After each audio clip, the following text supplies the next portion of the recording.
Ladies and gentlemen, Damai Gospoda, my name is Daniel Dalton.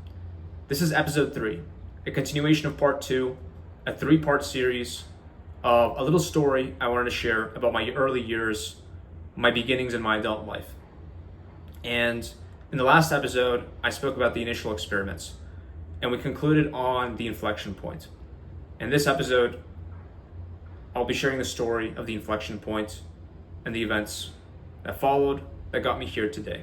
In mathematics, an inflection point is not just a change in direction, it's a fundamental change in curvature.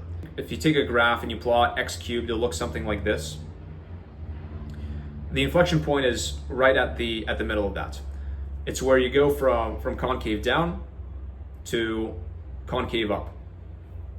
And so it happened that I was sitting on my couch on a Tuesday afternoon in November or December, sipping my Starbucks coffee. No longer have to be worried about making money. I have some level of financial freedom. I'm reading a book called Reality Transurfing, and I'm thinking about what I want to do next. I realize that I don't need to go back to doing roofing or doing sales or make the same mistake I had with the liquidation business. At the same time, you don't know what you don't know. And you want to commit yourself to something great. You want to build something incredible, but you don't know what that is and what steps you need to take to get to that stage. You're looking for a vision. In a few weeks, you're going to leave to see your family for Christmas, spend some time in Asia, Thailand specifically, and you have the opportunity to reset your environment, to change the inputs. And your goal is to find that vision, to find that next thing to go after. That was a little over 15 months ago. I'm recording this episode out of Colombia. It's my last week here. I've been fortunate to have the opportunity to live in different continents in my late teenage years, early 20s, and have a life experience that resembles one of someone in their early 30s. I feel like I was able to concentrate these amazing experiences into my younger years, and I'm very grateful for that. But as you've traveled and as you've experienced different things, you realize that you don't quite know what you don't know. And that little piece of information that you're trying to find that's hidden somewhere in there, whether it be your subconscious or in a book that you're reading, you realize that it's that piece of information that you need to set you in the right direction, to really surpass that inflection point. I think there's a really good example of this. And it comes back to the question of what's next. You can either be comfortable with your current reality, with your current lifestyle, continue doing the same thing over and over again, or you can ask what's next. What's the greater thing I'm going to pursue? Elon Musk was speaking at this conference in South by Southwest, and what he said, which I think really clearly identifies this point, is life just can't be about solving one miserable problem after another. And what he really means by that is we can't just live with placeholders and delay doing that next thing indefinitely. We need to have a greater mission, a calling that we're drawn to that shakes us to the core. And in Elon's words, that makes us glad to be alive and be a part of humanity and how we apply ourselves to our work. And so I feel like oftentimes a big threat to our well-being is we live in placeholders. And so let's define what a placeholder is. A placeholder is an activity or a milestone that prevents us from living a life with complete purpose. And this can take the form of several things. You know, when I have the capital to start that business, when I finish school, when my kids turn into a certain age, when I get a promotion, I have the flexibility to focus on something new.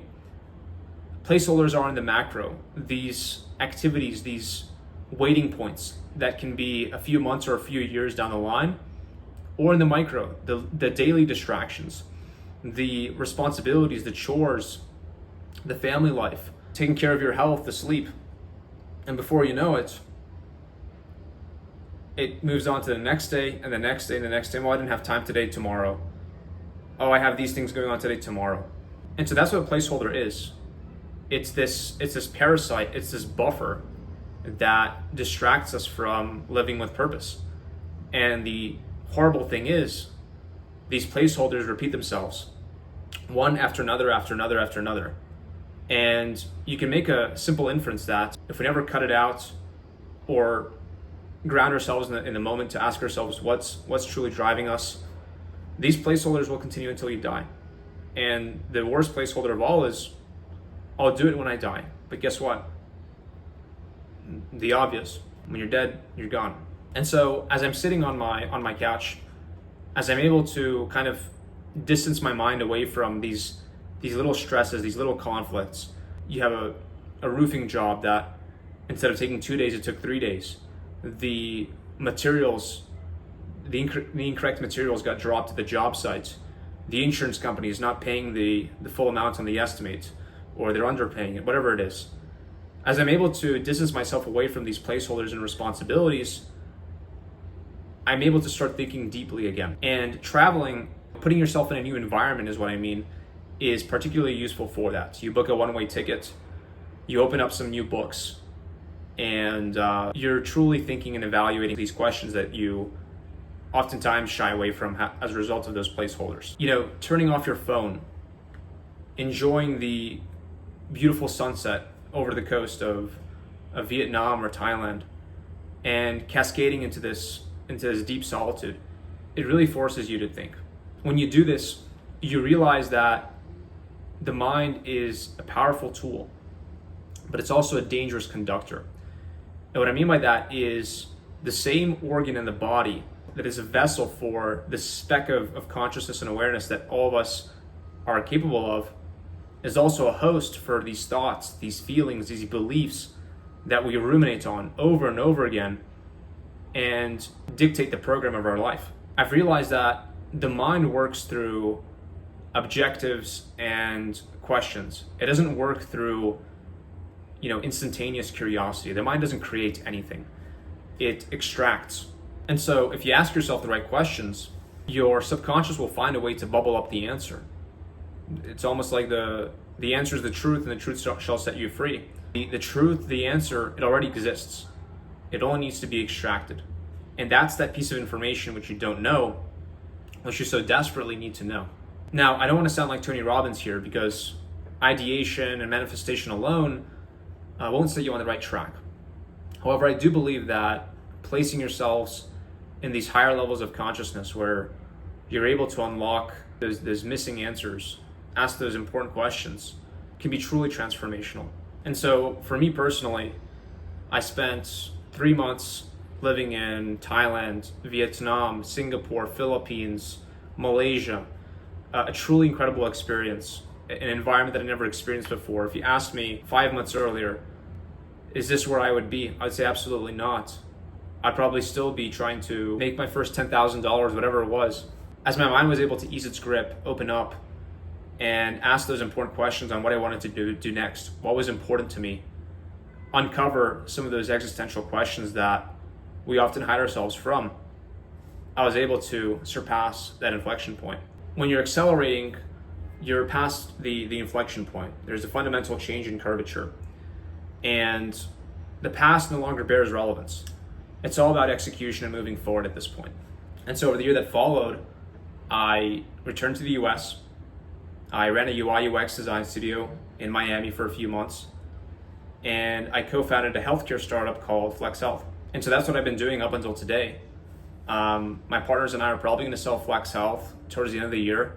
I wouldn't call it a success per se. I don't think we've quite achieved product market fit, but nevertheless, it's been an absolutely incredible learning experience and something I can parlay into my next venture.